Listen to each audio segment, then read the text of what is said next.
Well, at this moment, nothing. Everyone has actually left just within the last minute or so. They filed outside, but really where we're standing is where a lot of the action was happening today. This is the Capitol Rotunda. You see now all that's left is law enforcement and just a couple of members of the public at this point. But that entire rotunda was filled with people urging California lawmakers to call for a ceasefire and to support a ceasefire in Gaza. This was a pro-Palestinian demonstration that really interrupted business on what is the first day back for state lawmakers here at the state capitol.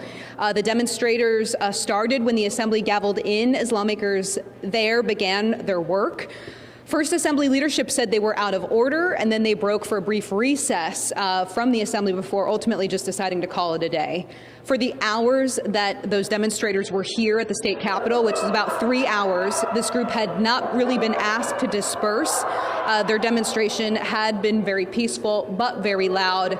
It's my understanding, I've been told from some sources, that they all agreed to leave under the threat that they would be arrested if they didn't leave by a certain time, which appears to be 4 o'clock.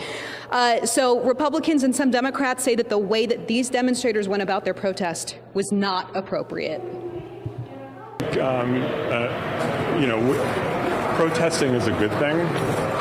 Shutting down the democratic process is not a good thing. We have protesters in the Capitol every single day who can be very vocal and emphatic and rally and make very clear what they want us to do or not do, but they do it in a way that doesn't actually shut down the democratic process. Yeah, I would agree. I mean, we have thousands of groups with diverse viewpoints from across the state who come to the Capitol every year. They find ways to express their passionately held viewpoints and their sincerely held point of view. They do it by protesting outside. They do it by doing the hard work of actually meeting with members individually and making reasoned argument. And they do it without shutting down the democratic process, by actually participating in the democratic process. And what we had today was a group of people who seem to think that the point that they want to make is more important than anybody else's, and so they shut down the democratic process. As we've been reporting heading into this week, the Israel-Hamas war was expected to make waves here at the state capitol. We'd seen a shutdown of the California Democratic Party endorsements convention here in Sacramento a few months ago. The Christmas tree lighting here at the state capitol was also moved to a virtual event in anticipation of protests similar to this one. So again, this was sort of expected, the waves that would be made when lawmakers returned here to the state capitol. Now, Republicans in the state assembly plan to introduce a resolution to condemn Hamas, but that was interrupted today, so that was not yet filed. Meanwhile, the Legislative Jewish Caucus is now calling on the legislature to take a series of steps to confront an alarming rise in anti-Semitism across California. It's to be seen, though, what exact decisive steps California lawmakers take in this space. The Democratic supermajority is clearly divided over this issue.